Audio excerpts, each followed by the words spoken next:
अथैकोनपञ्चाशत्तमो अध्यायः। अध्याय 49 या अध्याय 49। अग्नि परिक्रमा करते समय पार्वती के बदन नखों को देखकर ब्रह्मा का मोहग्रस्त होना, बाल खिल्लियों की उत्पत्ति, शिव का कुपित होना, देवताओं द्वारा शिव स्तुति। ब्रह्मा जी बोले, हे नारद, इसके अनंतर मेरी आज्ञा से शिव ने ब्राह्मणों द्वारा अग्नि स्थापना करके पार्वती को अपने पास बैठाकर हवन किया। शिव ने ऋक्, शाम तथा यजुर के मंत्रों से अग्नि में आहुति दी और काली के भाई मैनाक ने लाजा की अंजलि दी। हे तात, इसके बाद लोकाचार का विधान कर काली और शिव दोनों ने प्रसन्नता के साथ विधिवत अग्नि की प्रदक्षिणा की। हे देवर्षि, उस समय गिरिजापति शंकर ने एक अद्भुत चरित्र किया। मैं आपके स्नेह के कारण उसका वर्णन करता हूँ, आप सुनिए। उस समय शिव की माया से मोहित हुआ मैं पार्वती के चरणों में मनोहर नख चंद्र को देखने लगा। हे देव मुने, उसके दर्शन से मैं मोहित हो उठा और मेरा मन अत्यंत क्षुब्ध हो गया। मोहित होकर मैं बार बार उनके अंगों को देखने लगा। तब उस देखने से मेरा तेज शीघ्र ही पृथ्वी पर गिर गया और मैं अत्यंत लज्जित हो गया। यह देखकर महादेव जी अत्यंत कुपित हो गए और तब उन्होंने मुझ ब्रह्मा को शीघ्र मारने की इच्छा की। हे नारद, वहाँ सर्वत्र बड़ा हाहाकार होने लगा। सभी लोग कांपने लगे तथा विश्व को धारण करने वाले विष्णु को भय होने लगा। हे मुने, तब विष्णु आदि देवगण कोप युक्त अपने तेज से प्रज्वलित होते हुए और मुझ ब्रह्मा को मारने के लिए उद्धत उन शिवजी की स्तुति करने लगे। देवता बोले, हे देव, हे जगद्व्यापिन, हे परमेश्वर, हे सदाशिव, हे जगतपति, हे जगन्नाथ, हे जगन्मय, आप प्रसन्न हो। आप सभी पदार्थों की आत्मा, सबके हेतु ईश्वर, निर्विकार, अव्यय, नित्य, निर्विकार, निर्विकल्प, अक्षर तथा सबसे परे है। आप इस जगत के आदि, मध्य, अंत एवं अभ्यंतर तथा बाहर विराजमान हैं। आप अव्यय, सनातन एवं तत्पदवाच्य सच्चिदानंद ब्रह्मा है।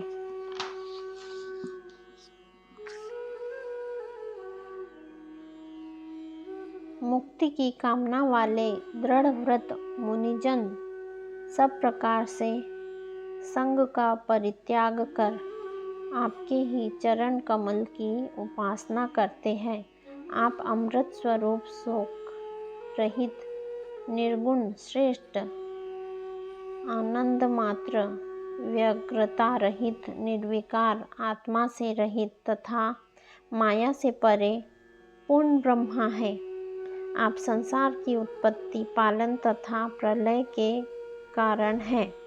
इस संसार को आपकी अपेक्षा है, किंतु सर्वत्र व्यापक आप परमात्मा को किसी की अपेक्षा नहीं करते हैं।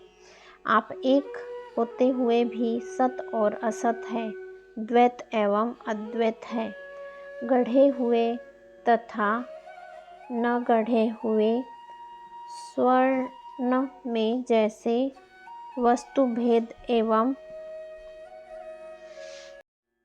वस्तुभेद नहीं है, वैसे ही आप भी हैं। पुरुषों ने अज्ञानता के कारण आप में विकल्प का आरोप किया है, इसलिए रूपाधि में भ्रम का प्रतिकार किया जाता है, किंतु निरूपाधि में नहीं। हे महेशान, हम सब आपके दर्शन मात्र से धन्य हो गए, क्योंकि आप दृढ़ भक्तों को आनंद प्रदान करते हैं। अतः हे शंभो, हम लोगों पर दया कीजिए। आप आदि हैं, आप अनादि हैं, आप प्रकृति से परे पुरुष हैं, आप विश्वेश्वर जगन्नाथ निर्विकार एवं पर से भी परे हैं। हे प्रभु, रजोगुण युक्त ये जो विश्वमूर्ति पितामह ब्रह्मा है और सत्वगुण से युक्त पुरुषोत्तम विष्णु है, वे आपकी ही कृपा से हैं।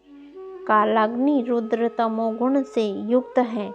आप परमात्मा सभी गुणों से परे हैं। आप सदाशिव महेशान सर्वव्यापी तथा महेश्वर है।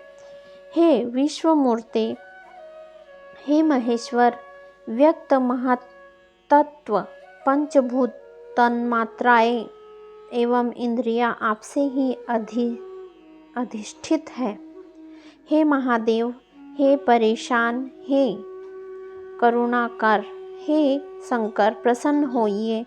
हे देव देवेश पुरुषोत्तम प्रसन्न हो जाइए। हे प्रभु, सातों समुद्र आपके वस्त्र, सभी दिशाएं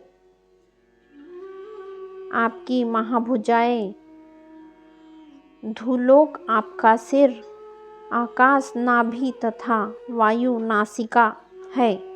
हे प्रभु, रवि सोम अग्नि आपके नेत्र, मेघ आपके केश और नक्षत्र तारा ग्रह आपके आभूषण हैं। हे शंकर, आप वाणी तथा मन से सर्वथा अगोचर है। अतः हे देवेश, हे विभो, हे परमेश्वर, हम लोग आपकी स्तुति किस प्रकार करें। पंचमुख 50 करोड़ मूर्ति वाले त्रिलोकेश वशिष्ठ एवं विद्यातत्व स्वरूप आप रुद्र को प्रणाम कीजिए।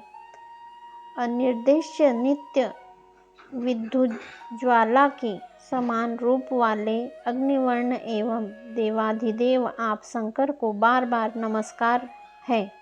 करोड़ों विद्युत के समान प्रकाशमान अष्टकोण वाले तथा अत्यंत सुंदर रूप को धारण करके इस लोक में स्थित रहने वाले आपको नमस्कार है।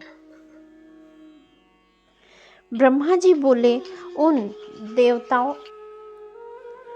देवताओं की यह बात सुनकर प्रसन्न हुए भक्तवत्सल परमेश्वर ने मुझ ब्रह्मा को शीघ्र ही अभय प्रदान कर दिया।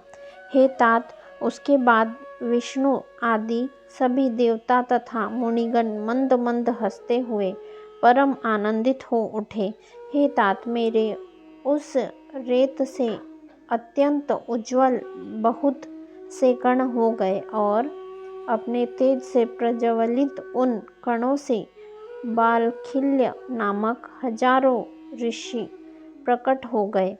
हे मुने, तब वे सभी ऋषि मेरे समीप खड़े हो गए और बड़े प्रेम से मुझे हे तात कहने लगे। तब ईश्वर इच्छा से प्रेरित हुए नारद जी, आप क्रोध युक्त चित्त में उन बालखिल्य ऋषियों से कहने लगे। नारद जी बोले, अब आप लोग एक साथ ही गंधमादन पर्वत पर चले जाइए। आप लोग यहाँ मत रुकिए। आप लोगों का यहाँ कोई प्रयोजन नहीं है। वहाँ कठोर तपस्या करके आप लोग मुनीश्वर और सूर्य के शिष्य होंगे।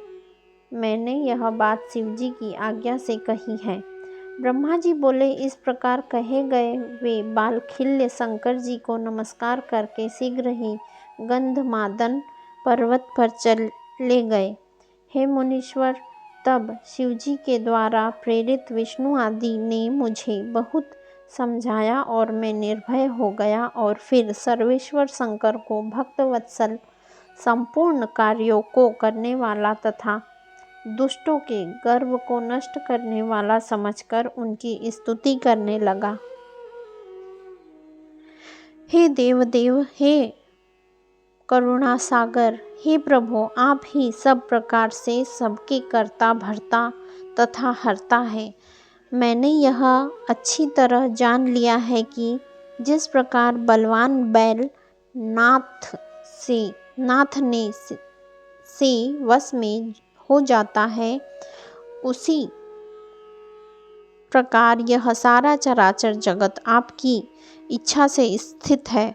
इस प्रकार कहकर हाथ जोड़कर मैंने शिव को प्रणाम किया और विष्णु आदि अन्य सभी ने भी उन महेश्वर की स्तुति की। तब दीन भाव से की गई विष्णु आदि सभी देवताओं की तथा मेरी शुद्ध स्तुति सुनकर महेश्वर प्रसन्न हो गए।